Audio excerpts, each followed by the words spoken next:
क्या मत है। आपको यह जानकर के बड़ा आश्चर्य होगा कि पूज्यपाद शंकराचार्य जी को 3 घंटे तक जो नरेला गांव है वहां पर पुलिस के द्वारा रोके रखा, एक ट्रक आगे खड़ा कर दिया। जब पूज्यपाद जी ने पूछा कि भाई हमें यहाँ पर क्यों रोका जा रहा है, तो नाना प्रकार के बहाने बना करके, और वास्तव में हम यहाँ पर जहाँ कार्यालयों में, राजनीतिक दलों के कार्यालयों में जाना है वहां हम न पहुंच पाएंगे। अभी जब हम लोग राजनीतिक दलों के कार्यालयों में जा रहे थे तो जो दल इस समय भारत की सत्ता पर, जिसके पास सत्ता है, उस कार्यालय तक तो हमको पहुंचने भी नहीं दिया। लगभग 100 मीटर पहले अवरोध खड़े करके हमको रोका गया। पूज्यपाद जो हमारे धर्म के सर्वोच्च गुरु हैं, धर्मशास्त्र जिनको शंकरो शंकरा साक्षात इस पदवी से विभूषित करता है, हमारे धर्म के जो सर्वोच्च गुरु हैं वो आज निकल पड़े हैं इस देश के अंदर। भारत सरकार को और इस देश के राजनीतिक दलों को 35 दिन इसलिए दिए गए थे क्योंकि हमारे यहाँ गौ माता के शरीर में 33 करोड़ देवताओं का निवास बताया गया है। और एक ही बात रखी थी, एक ही प्रश्न था कि आप स्पष्ट करो कि आप गौ हत्या के पक्ष में है या विपक्ष में है। लेकिन अभी तक किसी ने भी इस विषय में अपना मंतव्य प्रकट नहीं किया। तो आज यहां पर पूज्यपाद शंकराचार्य जी इस बात को स्पष्ट करेंगे कि इस देश के जो 100 करोड़ हिंदू हैं, जिनके लिए गाय पशु नहीं है, पशवो न गावा, हमारे धर्म ग्रंथ गाय को पशु के रूप में नहीं देखते। हमारे लिए गाय आस्था का विषय है, हमारे लिए गाय धर्म का विषय है। हमारे धार्मिक जितने भी कृत्य हैं वो बिना गौ माता के गौ माता का साक्ष्य चाहिए। गौ माता हमारे धार्मिक कृत्यों में साक्षी है। बिना गाय के हमारा कोई भी धार्मिक कृत्य सफल नहीं हो सकता। तो ये सौभाग्य है हमारा कि हमारे धर्म के सर्वोच्च गुरु इस प्रमुख मुद्दे को, क्योंकि हमारे लिए आज आप जानते हैं कि पूरी दुनिया के अंदर ईसाइयों का एक आदर्श है, ईसा मसीह। उनके कितने देश हैं दुनिया के अंदर? मुसलमानों का एक आदर्श है मोहम्मद साहिब, उनके कितने देश हैं दुनिया के अंदर? लेकिन हम लोग ये नहीं जान पाए कि हम हिंदुओं का एक आदर्श कौन है, और हम हिंदुओं का एक आदर्श गोत्र है। और गोत्र शब्द का अर्थ है गो यानी गाय और त्रा यानी रक्षा। कोई भी हिंदू बिना गोत्र के नहीं है। इसलिए हम बिना गाय की रक्षा के कैसे रह सकते हैं? हमारा परिचय ही गाय है, हमारा आदर्श ही गाय है। अतः जो इस देश के अंदर राज्य करेगा उसे गौ माता की रक्षा के लिए आगे आना पड़ेगा। अन्यथा अब पूज्यपाद शंकराचार्य जी के आदेश से, आज्ञा से इस देश के अंदर जो हिंदू है, और हिंदू वही है जो गाय वाला है, उसको अब ये सुनिश्चित करना पड़ेगा कि हमारे वोट से, हमारे मतदान से हमें ही गौ हत्या का पाप लग रहा है। अब ये नहीं होगा, क्योंकि हमारी जो धार्मिक पीठ है वो इस देश के 100 करोड़ जनता को पाप से बचाने के लिए सड़क पे उतरी है। क्योंकि पाप से बचाना धार्मिक पीठ का कर्तव्य है। इसलिए आज हमारे लिए जो आज्ञा होगी हम उस पर चलेंगे, और इस देश के 100 करोड़ हिंदू जो गौ हत्या के कलंक से कलंकित हो रहे हैं, क्योंकि मतदान दे करके जिनको मतदान दे रहे हैं वो लोग राज सत्ता पर बैठ करके और गौ हत्या का पाप करा रहे हैं, और वो पाप इस देश के हिंदुओं के माथे पर लग रहा है। तो ये सारे विस्तार से पूज्यपाद शंकराचार्य जी के मुखारविंद से आप सब सुनेंगे। आप सबका, जितने भी पत्रकार बंधु भगिनियां यहाँ उपस्थित हैं, आप सबका बहुत बहुत स्वागत है, सम्मान है। जय गौ माता, गौ माता, गौ माता, गौ माता।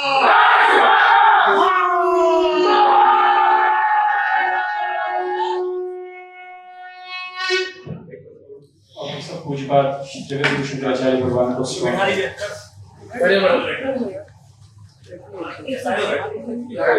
बैठ जाओ भैया, कैमरा ओपन करना पड़ेगा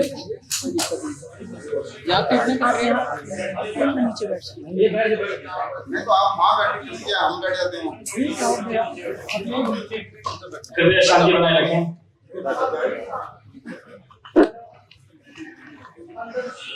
सम्मानित पत्रकार,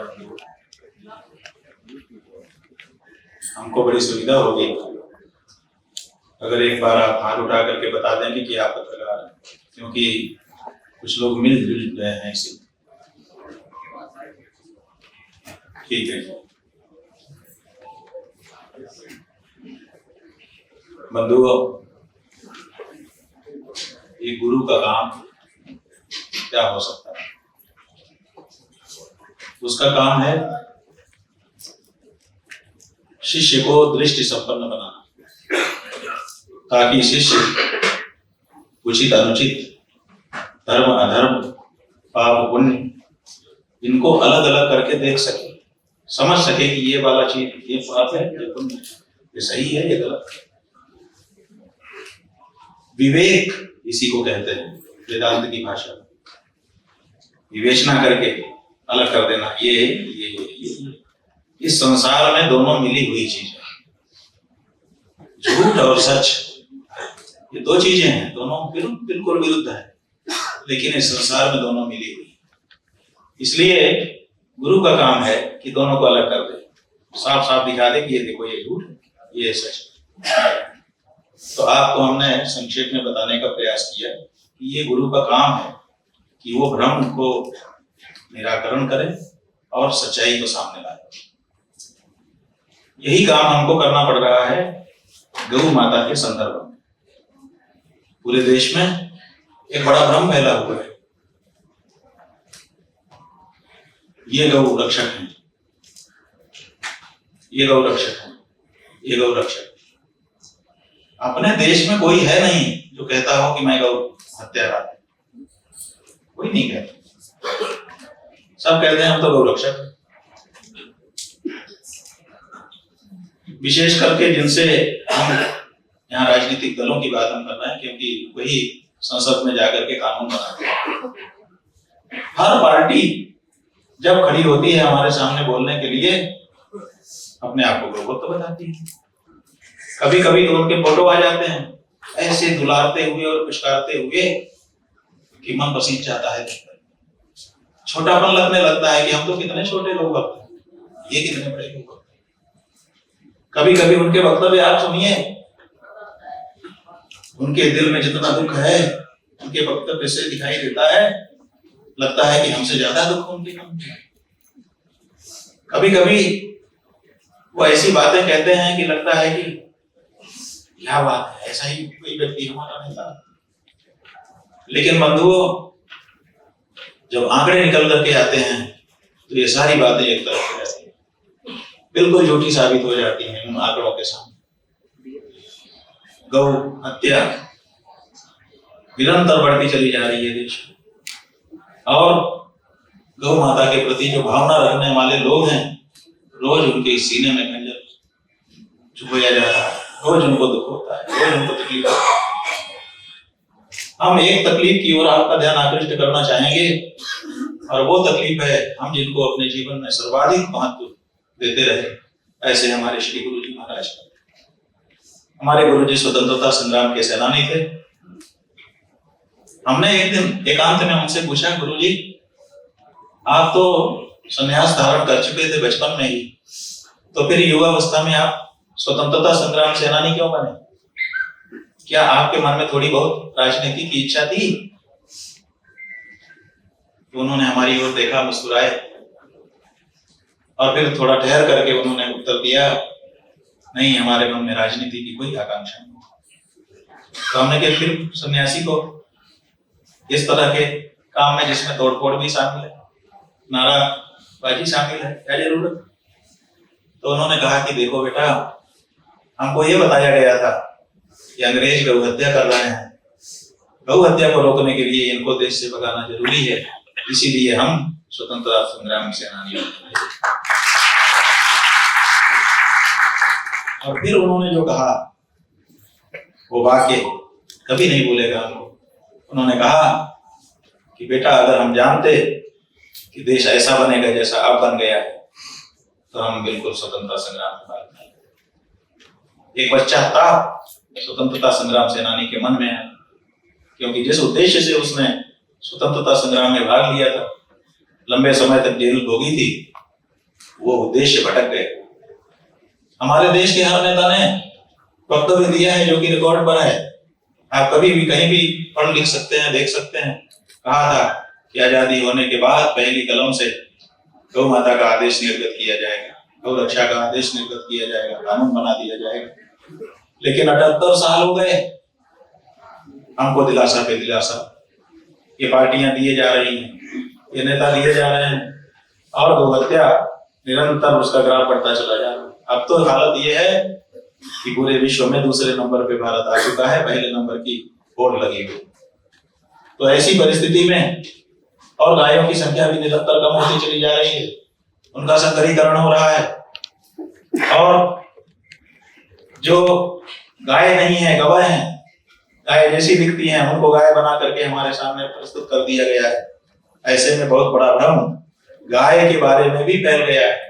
गाय और गवाह को पहचानना मुश्किल हो गया, गौ रक्षक और गौ भक्षक को पहचानना मुश्किल हो गया। तो इसीलिए एक गुरु होने के नाते हमारा ये काम था कि हम इस बारे में स्पष्टता करते। लोग जानना चाहते हैं, करोड़ों करोड़ सनातन धर्मी हैं जो हमारे माध्यम से ये जानना चाहते हैं कि आज की तिथि में ये जो पार्टियां हैं ये असल में गाय के पक्ष में है कि विपक्ष में है। क्योंकि पक्ष में होती तो वो हत्या बंद कर देती, लेकिन नहीं कर रही है, इसलिए ये विपक्ष में ही होनी चाहिए, लेकिन कहती तो है कि हम गाय के पक्ष में हैं।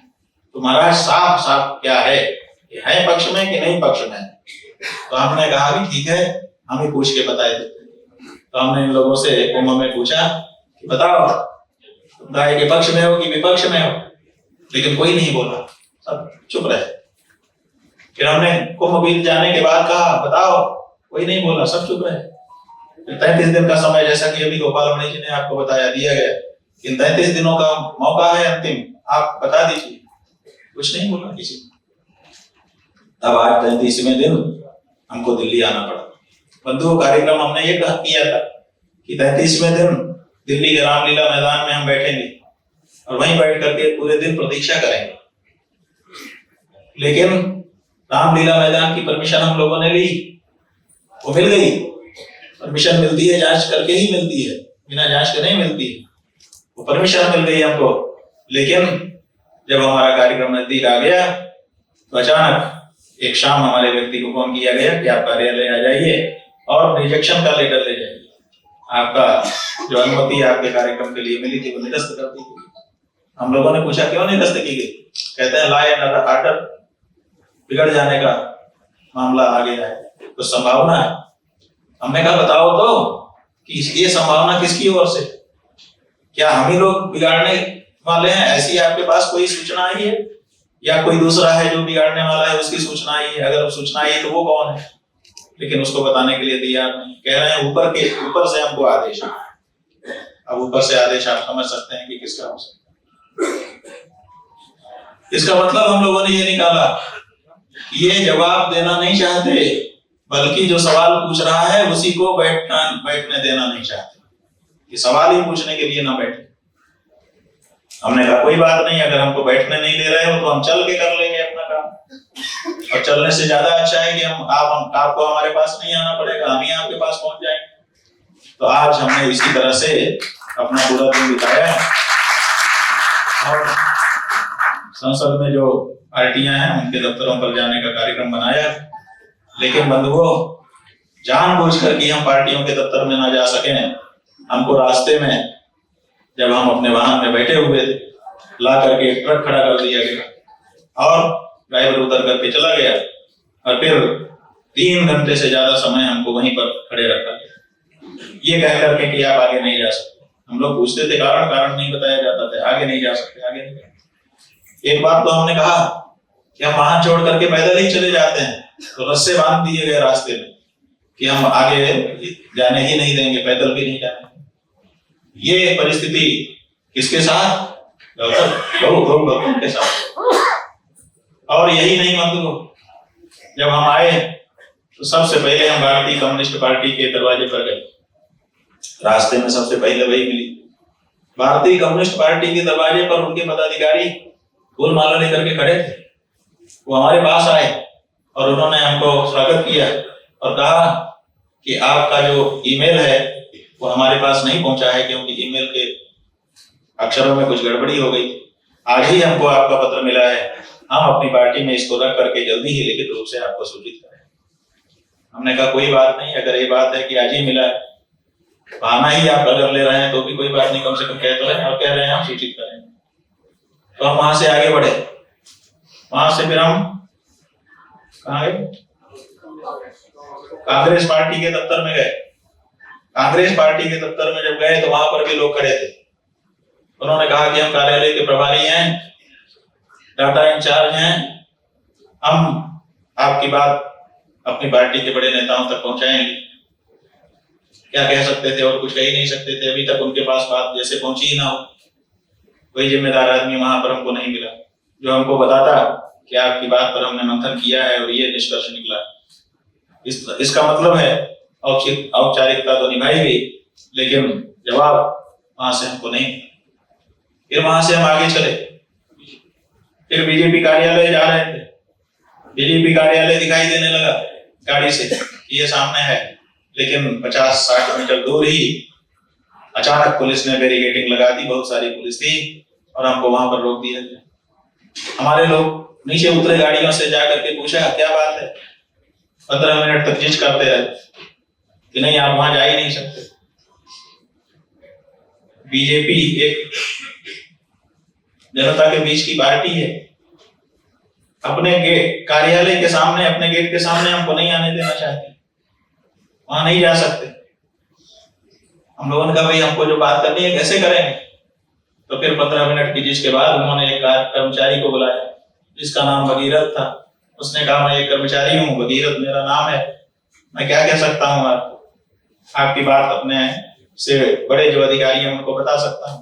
हमने कहा बता दो, हम पूछ रहे हैं साफ साफ बताओ कि तुम गाय के पक्ष में हो कि विपक्ष में हो, क्योंकि तुम्हारे कथनी अलग है, तुम्हारी करनी अलग दिखाई दे रही।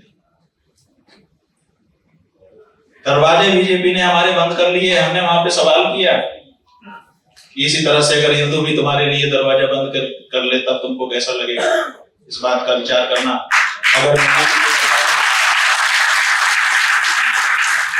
अगर बीजेपी के दरवाजे, बीजेपी कार्यालय, राष्ट्रीय कार्यालय के दरवाजे शंकराचार्य के लिए बंद है, तो शंकराचार्य के जो अनुयायी हैं, हिंदू जो भक्त हैं, वो भी अगर तुम्हारे लिए अपना दरवाजा बंद कर लेंगे तो तुमको कैसा लगेगा? जरा सोचना। ये कह करके हम वहां से आगे बढ़े। उसके बाद सपा, समाजवादी पार्टी के कार्यालय पर हम गए।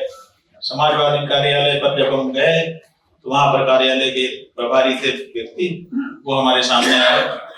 उन्होंने कहा कि हमारी पार्टी गाय को माता मानती है और उसकी रक्षा चाहती है, हम साफ आपको बता रहे हैं। हमने उनसे पूछा कि आपका पद क्या है? बोले मैं कार्यालय में प्रभारी हूं। तो हमने कहा कि आपकी बात तो मानी नहीं जाएगी, ये जो बात आप कह रहे हैं इसको अपने राष्ट्रीय अध्यक्ष से कहलवाइए। तो उन्होंने कहा कि हम बात करें। फिर वहां से हम लोग आगे चल करके आम आदमी पार्टी के कार्यालय गए। आम आदमी पार्टी कार्यालय में गोपाल राय जी, वो उनके दिल्ली प्रदेश संयोजक हैं, वो हमारे पास आए। उन्होंने स्वागत किया। हमने उनको कहा कि हम चाहते हैं कि साफ साफ यस नो एकदम स्पष्ट उत्तर हमें चाहिए कि आपकी पार्टी गाय के पक्ष में है कि नहीं है। तो उन्होंने कहा कि मैं इस बात को पार्टी में रख करके ही बता सकूंगा। आपका पत्र आज ही हमको मिला है, उन्होंने भी यही कहा, जबकि हमने महीना पहले से ही सबको ईमेल कर दिया था और रिसीविंग आ चुकी थी, लेकिन फिर भी सामने मिलने पर उन्होंने ये कहा, तो हमने कहा ठीक है। तो ये इतने पार्टियों के दरवाजे पर हम गए। बाद में लौटते समय रास्ते में कांग्रेस का दूसरा दफ्तर भी मिला, तो हमको वहां पर रोका गया। हमने पूछा क्या बात है, तो बताया कि ये उनका दूसरा कार्यालय है। हमने कहा दूसरे कार्यालय में जाने की जरूरत नहीं है, कार्यालय में हम गए, वो भी कांग्रेस कार्यालय है, हम दूसरे कार्यालय में क्यों बात करें। तो हमने वहां कोई बात नहीं की, यहाँ आ गए, समय भी हो रहा था। तो बंधुओं, ये हमने पूरी बात बताई। देश की जो बड़ी पार्टियां हैं उनका गाय के बारे में जो दुख है वो भी आपके सामने स्पष्ट हुआ। अब हम लोग ये चाहते हैं कि इस बारे में अब हम निर्णय करें। हिंदू जनता, गौ प्रेमी, संत समाज, आस्तिक भावुक समाज निर्णय करे कि अब हमको क्या करना है। तो सबसे पहले हमने पंचसूत्री कार्यक्रम बनाया है। वो पंचसूत्री कार्यक्रम हम घर घर तक पहुंचाना चाहेंगे, और वो कार्यक्रम है कि सबसे पहले तो गाय और गवय, इनमें भेद है, दोनों दो चीजें हैं, दोनों एक चीजें नहीं है। गाय का जो गोबर है, जो गाय का गोमूत्र है, वो हमारे लिए वेद शास्त्र के अनुसार पवित्र है। गवय का गोबर और गोमूत्र पवित्र नहीं है, उसमें वो गुण नहीं है। इसीलिए दूध में भी आपने देखा, आज के वैज्ञानिकों ने भेद कर दिया है। A1 और A2 दूध के नाम से बता रहे हैं। जो हमारी देशी नस्ल की रामा गऊ है उसका दूध अलग है, और जो संकरीकृत अथवा विदेशी नस्ल की, जिसको गाय कहते हैं आजकल, उसका दूध अलग तरह का है। इसीलिए दोनों का भेद हो गया, एक A1 है, एक A2 है। इसका मतलब कि दोनों में वैज्ञानिक भी भेद मान रहे हैं, हमारा धर्मशास्त्र भी इसी में भेद मानता है। इसलिए सबसे पहली जरूरत है वो हम लोगों को करना होगा, गाय और गवय में भेद का स्पष्ट निरूपण, ताकि पूरे देश की जनता जान जाए कि ये गाय है, ये गवय है। और गवय को पाल करके बहुत लोगों ने गौशाला बना रखी है, इसलिए हम लोग कहेंगे कि अगर गवय रखना है तो गवयशाला करो, इसको गौशाला नहीं कर सकते। पहला तो काम हमारा ये होगा कि पूरे देश में हम गाय और गवय का भेद साफ करें। इसके लिए DNA परीक्षण भी होता है, उसकी भी मशीन हम लोगों के पास है। हम लोग कल ही से लेबोरेटरी की स्थापना करेंगे। पूरे देश की, जिनको गाय गाय कहा जाता है, जिनका ऐसा लक्षण है कि साफ नहीं होता है, उनका DNA टेस्ट करके हम परीक्षण करेंगे, और परीक्षण करके गाय गाय को अलग और गवय गवय को अलग कर देंगे, ताकि गौ रक्षा का जो हमारा लक्ष्य है वो हम एक एक गाय की रक्षा करके पूरा कर सकें।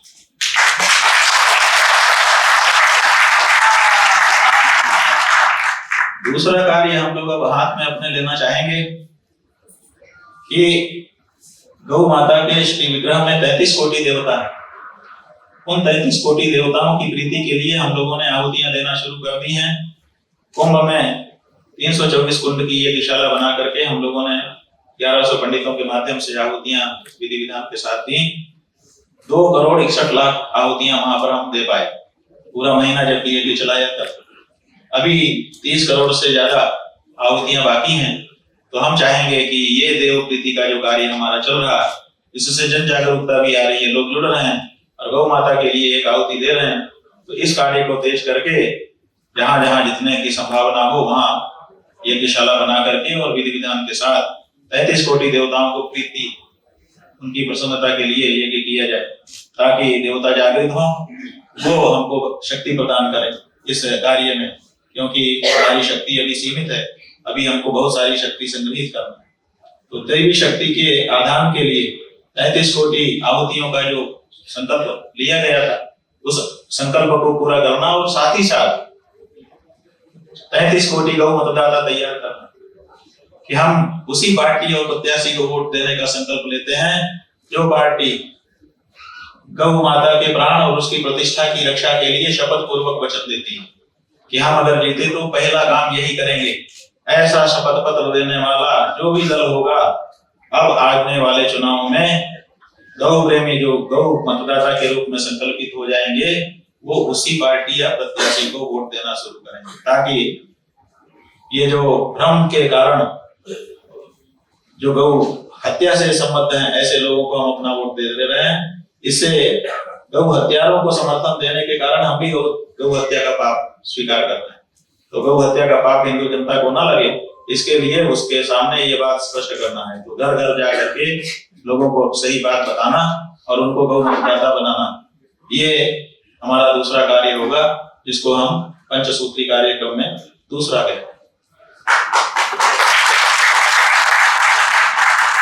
तीसरा कार्य, जो तीसरा सूत्र हमारा है वो ये है कि जो गायें आज सेवा के लिए हमारी तरफ देख रही हैं, उनकी सेवा करने वाला कोई नहीं है, उनको सेवा प्राप्त होनी चाहिए।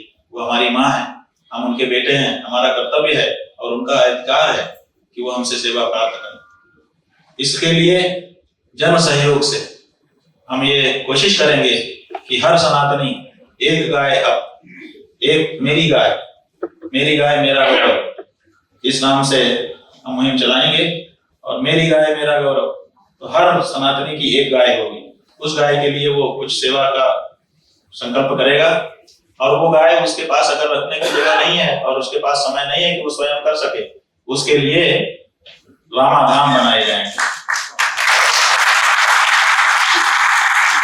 यहाँ हम आपको बता देना चाहते हैं, रामाधाम का मतलब है, रामा माने राज्य माता या राष्ट्र माता। ये जो हमारे देशी नस्ल की गाय है, जिसमें वेदों में बताए गए लक्षण मिलते हैं, वही असल में गाय है। उसको हमने रामा नाम दिया है क्योंकि अलग अलग नस्ल के नाम से जाना जाता है तो समझ नहीं पाते लोग, इसलिए उसका एक कॉमन नाम रामा, ये 2 वर्ष पहले ही हम लोगों ने दे दिया था।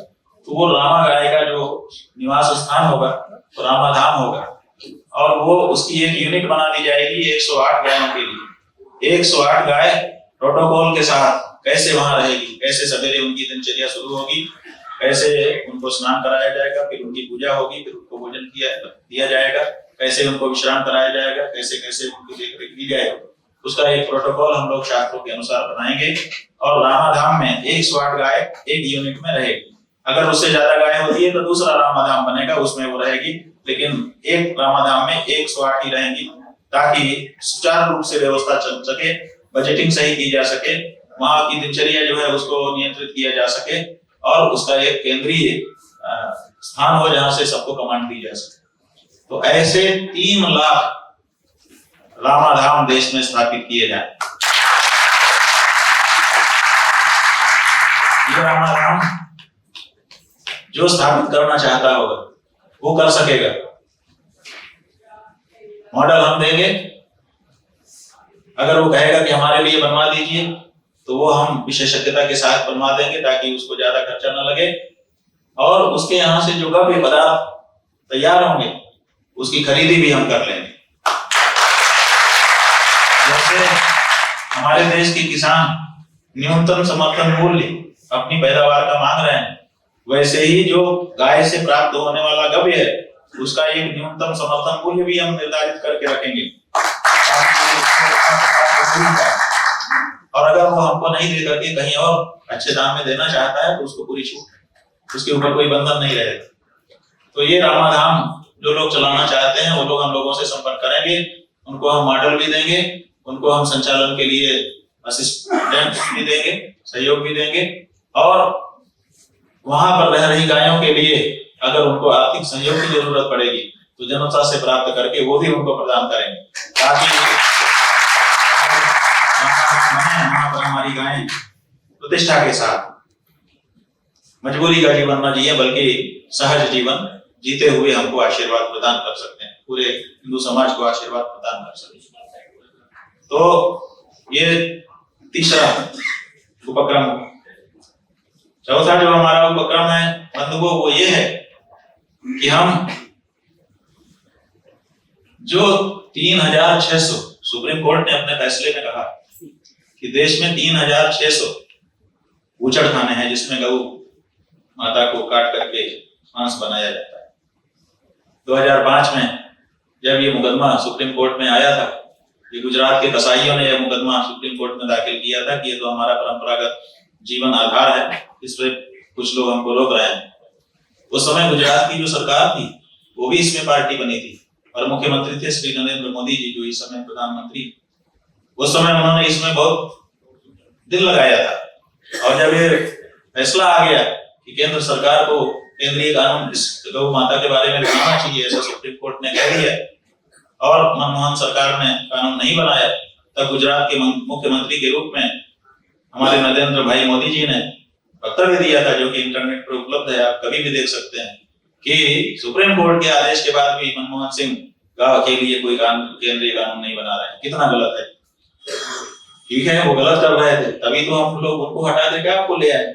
आपने फिर सुप्रीम कोर्ट के आदेश के अनुसार कानून क्यों नहीं बनाया अभी तक?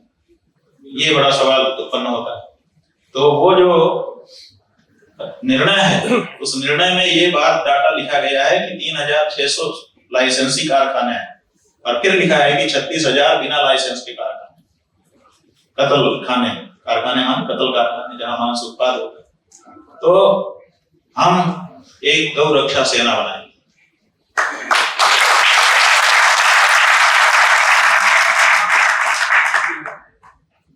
वो गौ रक्षा सेना तैयार होकर के ट्रेनिंग प्राप्त करेगी। हिंदू समाज अब तैयार हो जाए, उस सेना के भरण पोषण के लिए हमको धन की भी आवश्यकता होगी। अभी तक आपको बता दें, पिछले 2, 2.5, 3 साल से हम लोग गाय के काम में निरंतर लगे हुए हैं। एक भी रुपया किसी से हम लोगों ने इस काम के लिए नहीं मांगा, एक भी रुपया नहीं मांगा। अभी जो गौ माता का यज्ञ शुरू हुआ, उसके लिए केवल हम लोगों ने कहा था कि जो लोग इससे जुड़ना चाहते हैं वो जुड़े। वो इसलिए कि जब वो आहुति डालेंगे तब वो उनके मन में भावना आएगी, तो उस भावना के संवर्धन के लिए वो बात कही गई। लेकिन अब हम जब ये साफ हो रहा है कि पार्टियां बोलने को तैयार नहीं है गाय के लिए, हम किससे आशा करें? इसलिए अब हमको अपने कदमों पर, अपने पैरों पे खड़ा होना पड़ेगा। इसलिए अब हम नया खाता खोलेंगे, आपको सूचना करेंगे जनता को, और उसमें आप धन भी दीजिए। तन, मन, धन और जरूरत पड़े तो जीवन, ये देने के लिए हिंदू समाज तैयार है।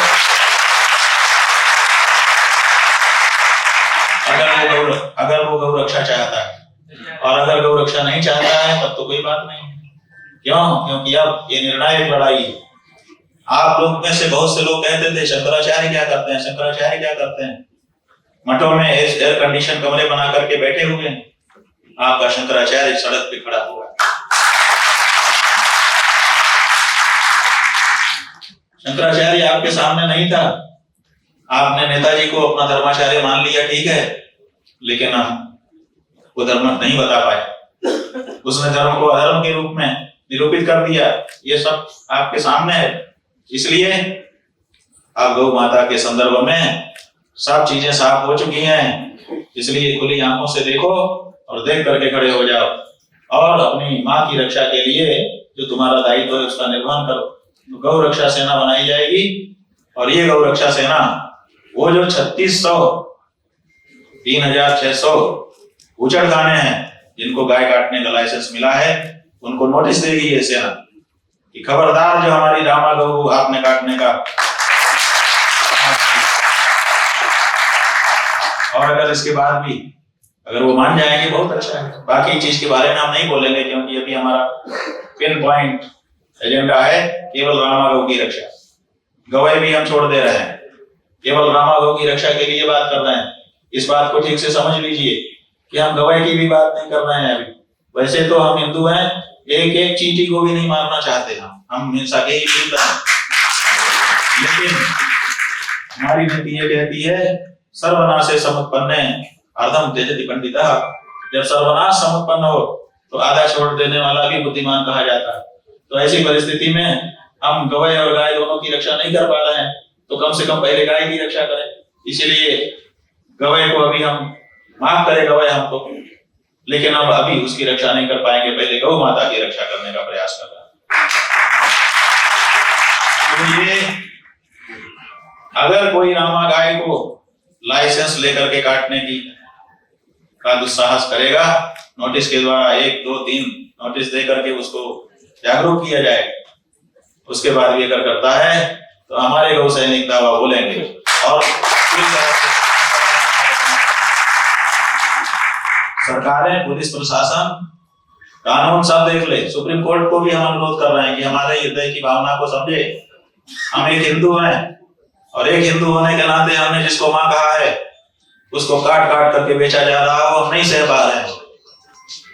अगर आपने थोड़ी भी करुणा है, आप थोड़ा भी न्याय को समझते हैं, थोड़ा भी भावनाओं को प्रतिष्ठा देते हैं, तो हमारी भावना को समझिए कि हम छाती पे कितना बड़ा पत्थर रख करके 78 साल से बैठे हुए हैं, प्रतीक्षा करते हुए बैठे हैं कि हमारे नेताजी आएंगे, हमारी मां को कटने से बचा लेंगे, हमारी पार्टी आएगी, हमारी मां को कटने से बचा लेगी। लेकिन जब हम सब तरफ से निराश हो गए हैं, तब बहुत हार करके, बहुत थक करके, बहुत निराश होकर के ये अंतिम रूप से अपने अंदर ऊर्जा उत्पन्न करते हुए ये निर्णय ले रहे हैं कि हम अगर हमारी रामा गाय को कोई लाइसेंस देकर के काटेगा तो मां को काटने का कोई लाइसेंस नहीं होता है, और कोई सरकार ऐसा लाइसेंस निर्गत करती है। ये गलत बात है कि कोई ये कहे कि अवैध बूचड़खाने हमने सब बंद कर दिए, इसका मतलब वैध तो चालू ही है। तो तुम गौ हत्या को वैध कैसे कर सकते हो? हमने तुमको वोट दिया था नेताजी, इसके लिए नहीं दिया था कि हमारी मां को काटने को तुम वैध बना दो। इसके लिए हमने विधानसभा और संसद नहीं बनाई है कि वहां पर हमारी मां को काटने का कानून बन जाए और कानूनन वो वैध हो जाए। जो भी कानून के बनाने वाले हैं, सांसद या विधायक, साफ साफ शंकराचार्य जी की बात सुन लें। हम 125 करोड़ सनातन धर्मियों की ओर से बोल रहे हैं, आपने ऐसा कोई कानून अगर बनाया है तो निरस्त करिए, ये गलत है, अस्वीकार है। हम 100 करोड़ सनातन धर्मियों की ओर से सीधे सीधे आपको ये बात कहना चाहते हैं। बंधुओं, ये 4 बात हुई और 5वीं बात हमारी ये है, ये जो हमारी सेना है, ये सेना हम बॉर्डर पर लगाएंगे। कौन से बॉर्डर? देश की सीमा पर नहीं, वहां तो हमारे देश की सेना सीमा रक्षा कर रही है। ये क्या हो रहा है कि नेता लोगों ने हमारे साथ बड़ा छल किया है, बड़ा प्रपंच किया है। इन्होंने जहां पर हमने हल्ला मचाया वहां पे गौ हत्या निरोध कानून बना दिया और बाकी जगह खुली छूट दे रखी है कि जाओ, यहाँ नहीं काट सकते, वहां काट लो। जैसे अगर हम ये यहाँ कुछ गड़बड़ कर रहे हैं, हम कहीं को कहे यहाँ नहीं, तो ये बगल के कमरे में जाके वही गड़बड़ी करें जो यहाँ कर रहे हैं। तो यहाँ नहीं, लेकिन वहां कर सकते हो। ये जो आपने छूट दी हुई है, ये छूट गौ माता के पक्ष में नहीं है, और इसीलिए पूरे देश में ट्रक भरे भर करके गायें जाती हैं, और जो गौ रक्षक हैं बेचारे ट्रक पकड़ने में उनकी जिंदगी चली जा रही है। वो रात को जागते हैं, ट्रकों का पता करते हैं कि किस ट्रक में कितनी गायें जा रही हैं, तो उसके पीछे पीछे लगते हैं, फिर गोली चलाई जाती है, फिर तलवार चलाई जाती है, फिर जान को जोखिम में डाल करके बेचारे गौ माता को छुड़ाते हैं। आप उनको गुंडा कह सकते हो, लेकिन हम तो नहीं कह पाए। हम तो उनको धर्मवीर, हम तो उनको पूजनीय मानते हैं। जो काम हम नहीं कर पा रहे हैं वो काम वो करके दिखा रहे हैं। हमारा जीवन उनके लिए न्यौछावर है, ऐसे धर्मवीरों के लिए, गौवीरों के लिए।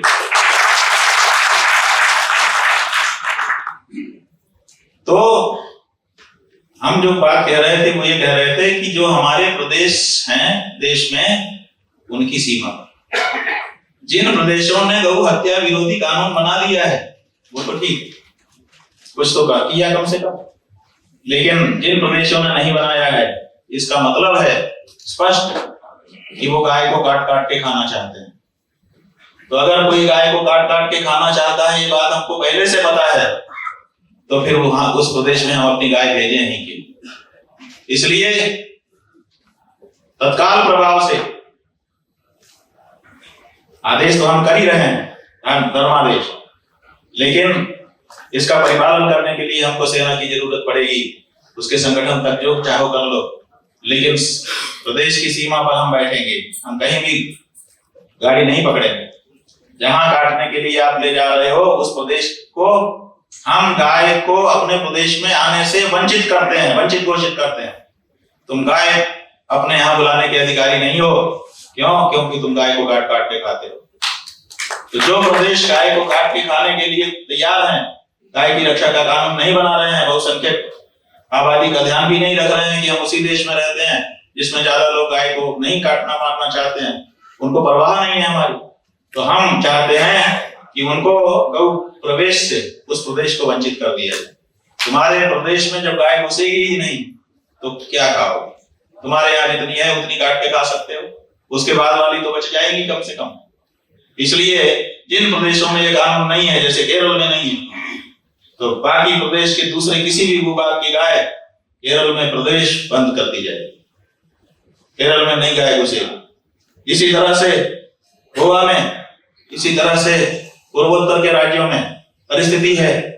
यहीं से गाय ट्रकों में भर भर के जाती हैं और वो लोग काट काट करके खाते हैं। हमारी गाय उस प्रदेश में प्रवेश ही नहीं करेगी।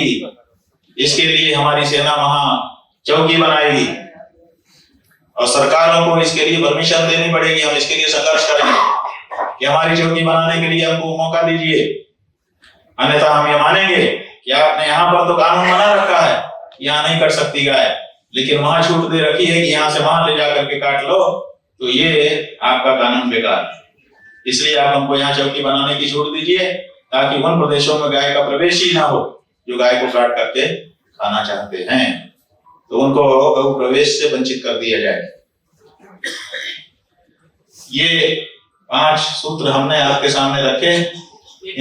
इन 5 सूत्रों के आधार पर हम अपनी कार्यवाही को आगे बढ़ा रहे हैं। अभी और भी संवाद होगा, लोगों से संवाद होगा और घर घर हमारे लोग जाएंगे, एक एक घर पहुंचेंगे, सबसे संवाद करेंगे। जिसका जो सुझाव होगा वो भी हमारे पास आएगा। हमारा संदेश लेकर के हमारा दूध आपके घर में जाएगा सनातनियों, और वहां से आपका संदेश लेकर के हमारे पास आएगा। इस तरह से हमारा आपका संवाद स्थापित होगा और गौ रक्षा सुनिश्चित होगी।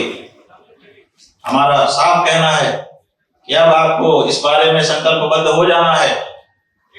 जब चुनाव आए अपने घर के बाहर छोटा सा बोर्ड लिख करके टांग दो, ये सनातन धर्मी का घर है, कृपया गौ हत्यारी पार्टियां और प्रत्याशी संपर्क करने की कोशिश न करें। बिल्कुल तुमको साफ कहने का अधिकार है। तुमने नाले के लिए मीटिंग की और कहा कि हमारा नाला नहीं बना तो हम वोट नहीं देंगे। तुमने विद्यालय के लिए मीटिंग की कि हमारा विद्यालय नहीं बना तो हम वोट नहीं देंगे।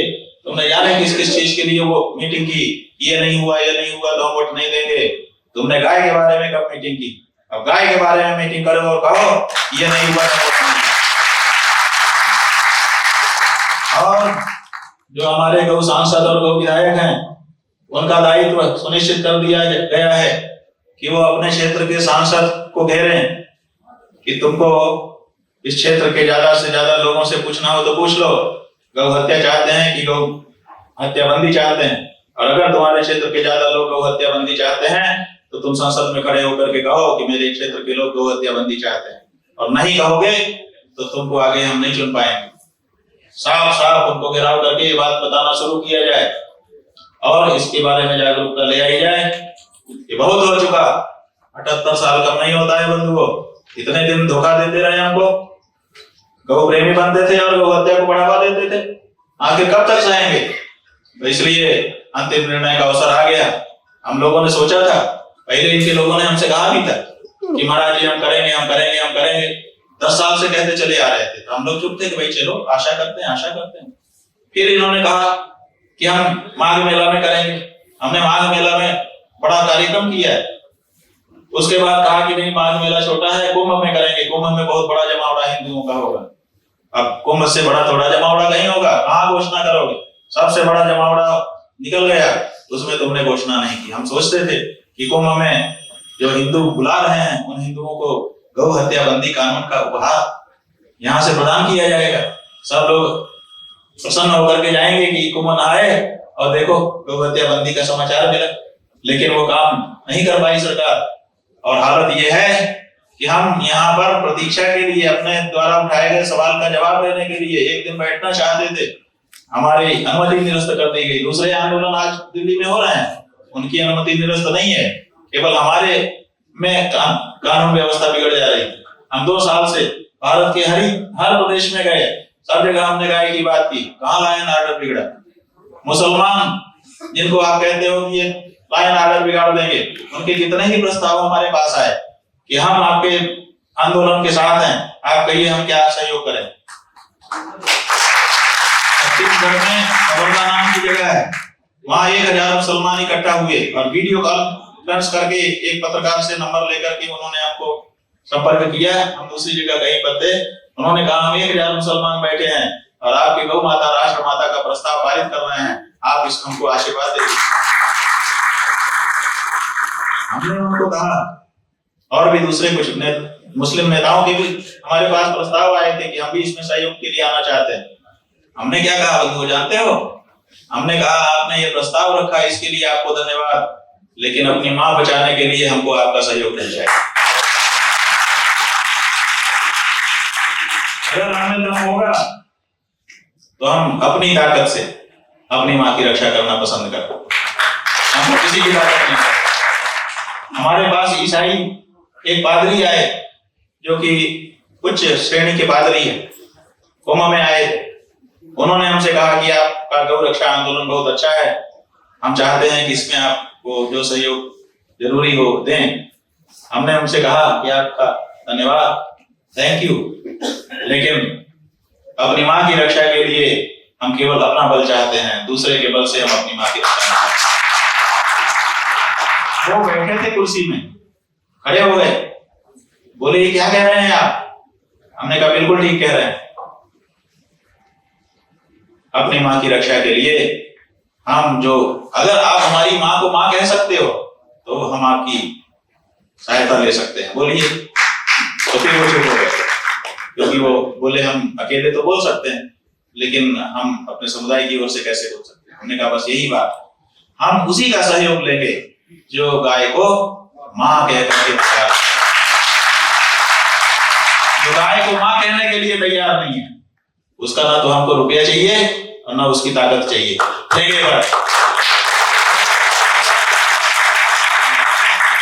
और जो मां कह सकता हो उसकी एक फूटी कौड़ी भी हमारे सर माथे। इसलिए ये अंतिम निर्णय का दिन था। अंतिम निर्णय के दिन तक बंधुओं, अभी तक कोई भी राजनीतिक दल भारत का हिंदू समाज के लिए संदेश लेकर के नहीं आया है, अभी भी समय मांग रहे हैं। तो ठीक है, अभी हम अंतिम घोषणा इनके बारे में नहीं करते हैं, लेकिन जो चैत्र शुक्ल पक्ष की प्रतिपदा आ रही है, जिस दिन नया संवत्सर शुरू हो रहा है, आपसे 12 दिन के बाद, ये 12 दिन का समय मांगने वालों को भी दे दिया जा रहा है। शुक्ल पक्ष की प्रतिपदा के दिन इन पार्टियों के बारे में भी स्पष्ट घोषणा की जाएगी और वो आप तक पहुंचाई जाएगी। ये जितनी बात हमने कह दी, अब इस बारे में अगर आप लोग पत्रकार बंधु कुछ पूछना चाहें तो हमसे पूछ सकते हैं, एक एक करके पूछिएगा तो सुविधा है। ये बाकी कोई कुछ ना हो। आप पत्रकार हैं, बैठ जाइए। पत्रकार बंधु ही पूछे आप कुछ जी जी जो चीज आपने आज बोला है, जो चीज बाहर हुए जी अभी पार्लियामेंट चल रहा है जी पार्लियामेंट में ये सब जी आपको अल्टीमेटम दिया, आपने अल्टीमेटम दे दिया जी, तो उन लोगों से आप क्या चीज एक्सपेक्ट करते, कोई अनुभूति, कोई स्टेटमेंट, क्या चीज आप? हम तो अभी जो परिस्थिति है उसके अनुसार, देखिए एक पार्टी ने तो साफ ही बता दिया, वो तो हमको पसंद ही नहीं कर रहे हैं, सवाल ही नहीं उठाने देना चाहते। उन्होंने तो अपने दरवाजे जाने से ही हमको रोक दिया, उन्होंने हमको मैदान में बैठने से रोक दिया। इससे उनकी मनोभावना का पता चल गया। दूसरे लोग कह रहे हैं कि हमको समय दे दीजिए, तो ठीक है। एक व्यक्ति नाई की दुकान में गए तो नाई ने कहा कि ठीक है हम बाल काट देते हैं आपका। बोले नहीं, गिन के काटना पड़ेगा, कितने बाल हैं पहले गिनो, उसके बाद काट सकते हो। उसने कहा हुजूर ये कैंची है और अभी आपके सामने नीचे कट कट के गिरेंगे तो आप ही गिन लीजिएगा। और ऐसा कहकर कैंची चला दी। कितने बार काट के गिराते हैं गिन लीजिए। तो ऐसे में कितने दिन लगेंगे? 10 दिन और सही, 78 साल प्रतीक्षा की है, 10-12 दिन और प्रतीक्षा कर लेते हैं। लेकिन दूध का दूध, पानी का पानी होना पड़ेगा। जो गाय के पक्ष में है उसको खुल करके आना पड़ेगा, और जो पक्ष में नहीं है उसको भी खुल के आना पड़ेगा। ये बात तय है। और कोई? हाँ बोलिए। एक प्रश्न था, अभी आपने कहा गौसेना बना दिया, तो इसकी शुरुआत किस प्रदेश से करना चाहते? प्रदेश से नहीं, ये केंद्रीय बनेगी। यहाँ से जो इसमें सम्मिलित होना चाहता है बायोडाटा भेजेगा, फिर हम एक टीम बनाएंगे, वो इसके बारे में बात करेंगे। क्या मेल करना है, कैसे होगा? हाँ ठीक है। अभी हमने 741 741 741 4 एक नंबर है जिसको सार्वजनिक किया हुआ है। इस पर पहले वो अप्रोच करें, फिर उनसे हमारे लोग संपर्क करेंगे। 3 बार 741 चौथी बार 4, 3 बार 741 चौथी बार 4, 741 741 7414। आगे और कोई पत्रकार बंधु? मेरा सवाल है। हाँ पूछ लीजिए।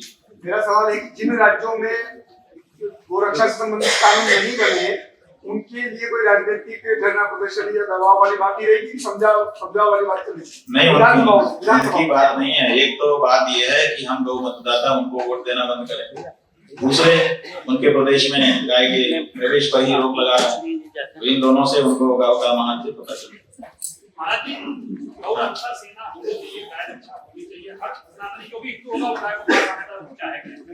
लेकिन हमारा देश संविधान से जुड़ा है, तो ये गौ रक्षा सेना संविधान के दायरे में काम कर रही है, इसके लिए क्या?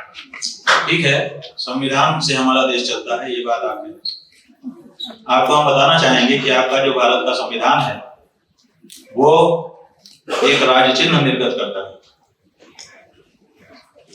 राज्य चिन्ह में बैल अंकित है, उसी बैल को आप काट रहे हैं। जो चीज आपके राज्य चिन्ह का अंग है उसको आप कैसे काट सकते हो? क्या संविधान इसकी अनुमति दे रहा है कि इसको काट काट कर बेचना?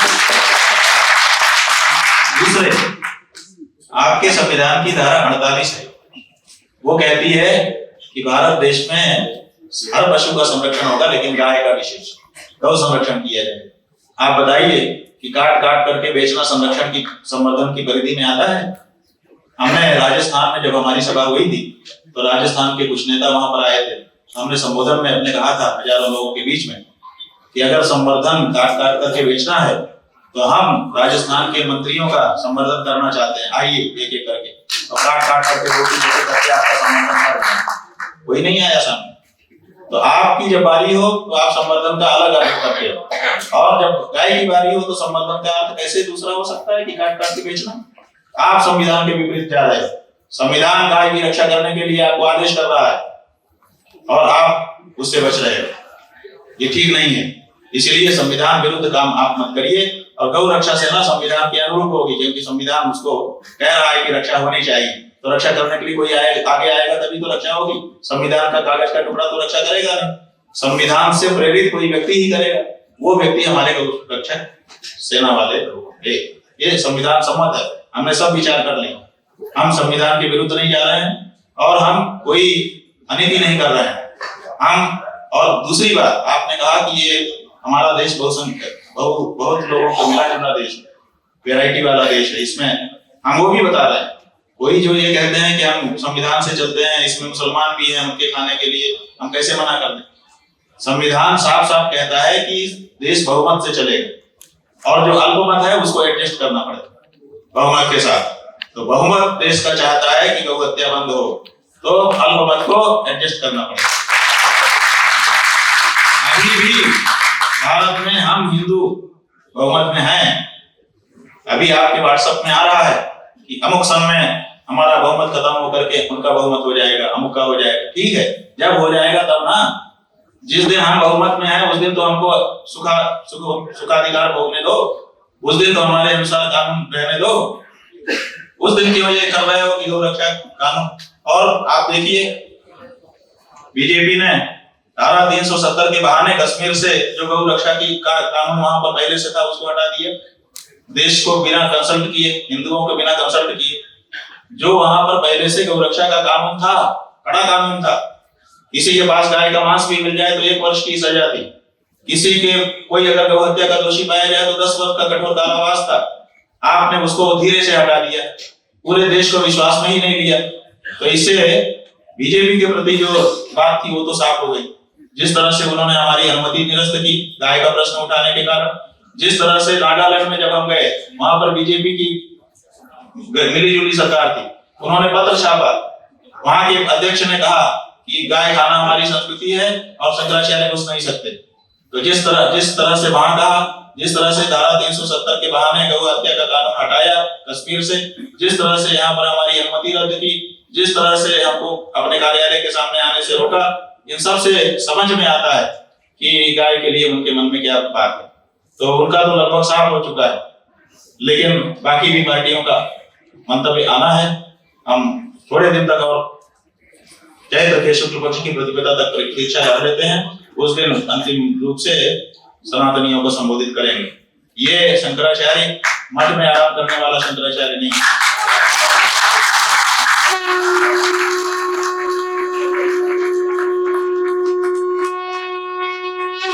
ये शंकराचार्य आपके दरवाजे आकर के आपसे सवाल पूछता है और आपको जवाब देने के लिए मजबूर करता है, आपको जवाब देना पड़ेगा। यही हमारा। और तो भैया हाँ जी,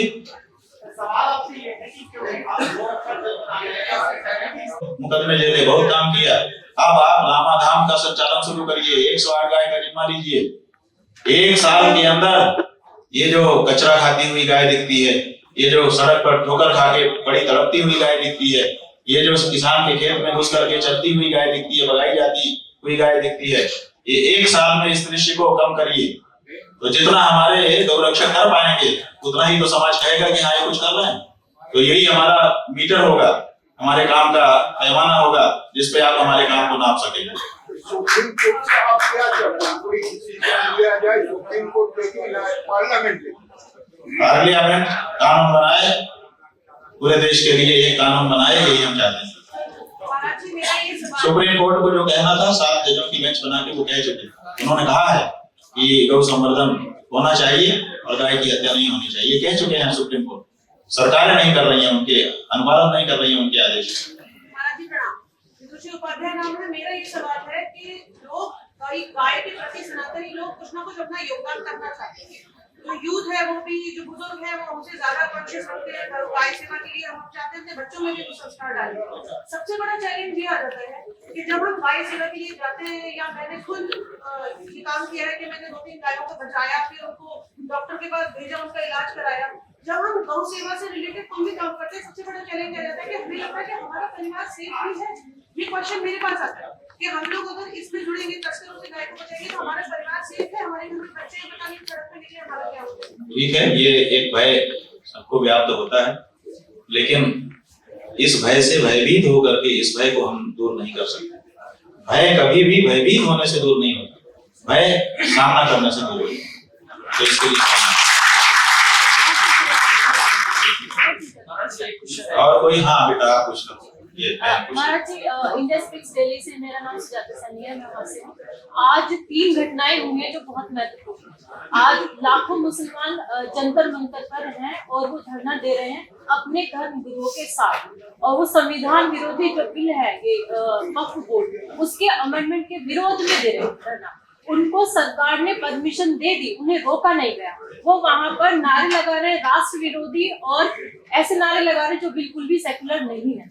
वहां पर महामंडलेश्वर यति नरसिम्हा जी जाना चाहते थे केवल 100 समर्थकों के साथ, उन्हें डासना मंदिर में नजरबंद कर दिया गया। और आपको परमिशन देने के बाद अचानक से 1 दिन पहले ही षड्यंत्र के तहत, अगर हम इसे कहें तो, रोक दिया गया। अब आपको जाने भी नहीं देगा। तो ये जो भेदभाव है हिंदुओं के प्रति, अब ये असहनीय होता जा रहा है। तो इसको लेकर के आप लोग अभी क्या सोच रहे हैं? क्योंकि ये आपको जो जानकारी है मेरी बहन, वो थोड़ी कमजोर है। ये जो वक्फ बोर्ड वाला आंदोलन हो रहा है, ये असल में 13 तारीख को होने वाला है जी। 13 से इसको 17 में लाया गया जी। इतनी ही तैयारी नहीं है, ये पहले होने वाला था, इसको 17 को किया गया ताकि 17 के दिन का मामला दूसरा बना दिया जाए। तो तैयारी करने वाले पूरी तैयारी कर रहे हैं, लेकिन उनकी कोई तैयारी आगे चल करके काम उनके नहीं आएगी, क्योंकि हिंदू जैसे आप लोगों ने राजनीतिक रूप से जगा दिया, वैसे ही अब धीरे धीरे धार्मिक रूप से भी जाग रहा।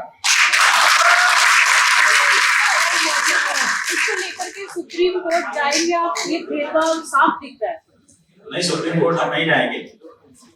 इसलिए नहीं जाएंगे कि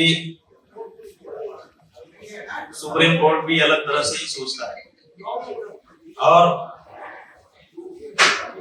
जज भी व्यक्ति ही होते हैं। बहुत दिन से ये बात कही जा रही है, जज भी डरे हुए हैं। तो ऐसी परिस्थिति में हम जजों के सामने क्यों अभी कुछ लेकर के जाएं? जो बात है वो जनता के बीच में स्पष्ट होनी चाहिए और जनता से बड़ी ताकत किसी की नहीं। जो उत्तर प्रदेश में कई आरक्षक लड़े, उनके गलत मुकदमे दर्ज हैं, वो जेल में हैं और उनके पास अब उनका संगठन हमको खड़ा करना है। जिनका जितना मुकदमा होगा हमारे यहाँ उतनी बड़ा उनका बायोडाटा नहीं है। और उनका मुकदमा लड़ने के लिए हम लोग तैयार रहेंगे।